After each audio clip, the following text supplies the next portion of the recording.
Pelicans have just traded for Dejounte Murray. Now, I'm going to focus on both sides of the trade, but first I'm going to focus on the Pelican side. I think this is a really good fit in New Orleans because if you've known anything about the New Orleans Pelicans this year, they have been terrible in crunch time and in the fourth quarter. In the fourth quarter, entering the fourth quarter last year, they were 0-24 when entering the quarter down. Isn't that crazy? 0-24. And Dejounte Murray was actually crazy clutch last year. He had so many shots in the clutch. You got that one shot where he went up to Boosie and dapped him up like 1,000 times. But think of this, right? Think of this starting four, because I don't know what the center is going to be like right now. They just drafted a center. I know nothing about him. I don't watch college or overseas. But you got Dejounte Murray, Trey Murphy, 6'10" sharpshooter that can sometimes put it on the ground, can sometimes get to the basket. It's iffy, but he can. And Herb Jones. And then Zion. That's a damn good four right there. That's a damn good four. Now I think Valanciunas is gone, and I would like that. Shit you not.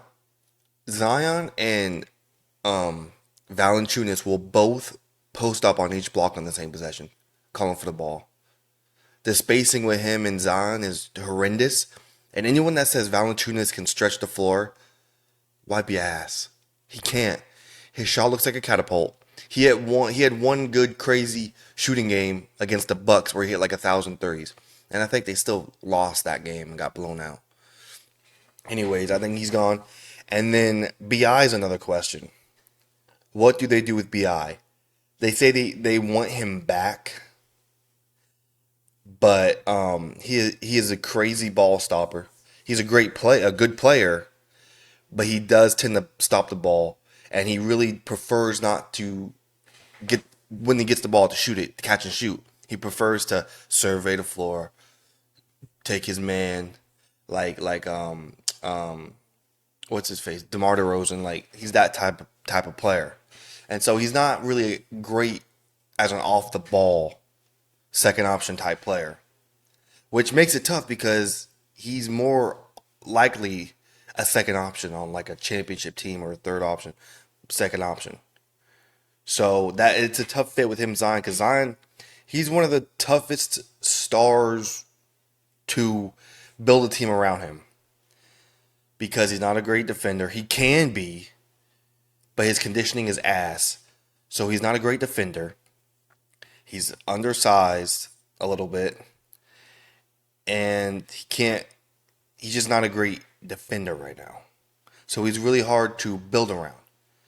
CJ McCollum, he has a huge contract for what he provides. I think they should get rid of him, but I don't know the type of market that he's got out there.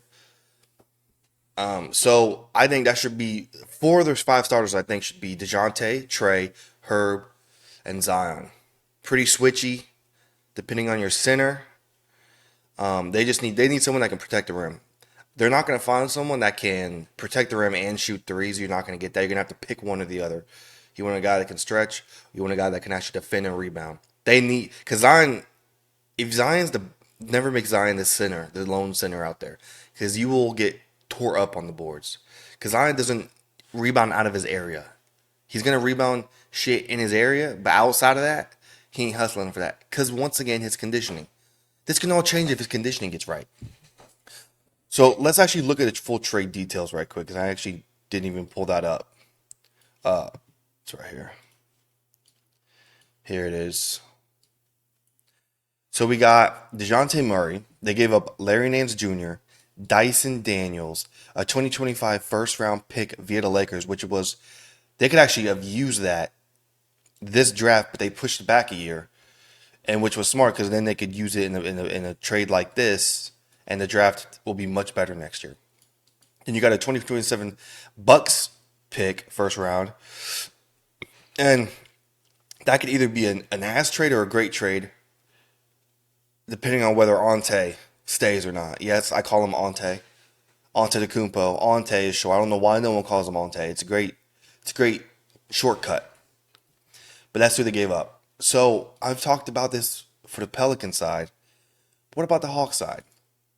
Let me minimize that.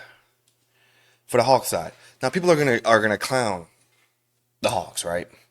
Because they were assuming if Dejounte got traded to the Pelicans, that means they got BI, and they didn't get BI.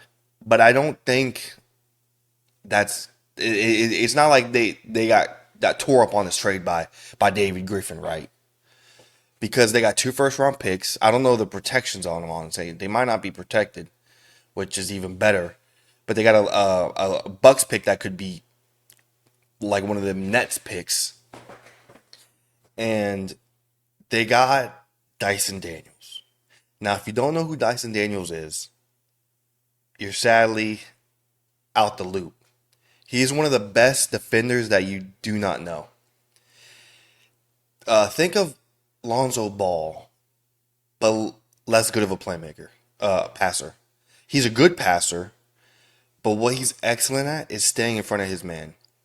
He's not going to get blown by. Think of prime Klay Thompson on defense, where he's not going to be a defensive playmaker where he's going to force turnovers or block shots or something, but he will stay in front of you like a damn shadow on a hot summer day, right? You can't get past him. I've watched almost every game he's played, and he is so good at staying in front of his man and staying disciplined. He doesn't sleep off ball or nothing. He's just very solid. And him, I don't know if he's gonna start or nothing, but he will help Trae Young. Because you know Trae Young can't guard a stick, right? Um he could be the Klay Thompson on defense that Klay Thompson was to Curry. He could be that for Trae Young. He could guard the best perimeter guy. Not saying he's gonna lock him down, but he will do a damn good job at it. And then Trae Young can hide on someone, and they could do that thing. Now, Dyson Daniels isn't a great shooter. However, his shooting did improve. I don't know the percentages, but his shooting, just from watching, his shooting was way better last year than it was previous years. But they had the shooting coach in New Orleans that just went to Detroit. What's his name? I'm not gonna remember his name, but he helped him a lot. He helped Lonzo. He helped a lot of Herb Jones. He helped a lot of these players, and he got with Dyson. And his shot has been improving. I think it can get to a usable level, but he's never going to be a guy that's a scorer. He just doesn't have that mentality. He doesn't go up in the paint in a crowded paint. He really likes that floater. He avoids contact a lot, but I think he could really help Trae Young if he gets that shooting right. I think he'd be a good pairing next to Trae, because Trae's going to get buckets. Trae's going to get like 27 points and 11 assists. So you got that. If you get a good shooting Dyson Daniels, I think it could be a great fit. And Larry Nance is one of the most underrated big men out there. He helped New Orleans so much. He was actually, even though he can't shoot, I liked him with Zion Williamson on the floor, because he's just so smart. He knows the game plan. He knows what to do. He knows how to help. He knows how to recover. And he's very actually switchable. He's very switchable, which can help, every team wants a switchable big. He's actually kind of like their center they have now, but worse. So I think this can help both teams. I really do. I think this is good for both teams. They didn't get BI. I want to know what's going to happen with BI. They say they're prioritizing keeping him. I don't know how that's going to go. It's a clunky fit. But overall, I like this for both teams. And we're going to see what else happens. If any news that comes across that I'm intrigued with, I'm going to post about it again. So hit me with that sub.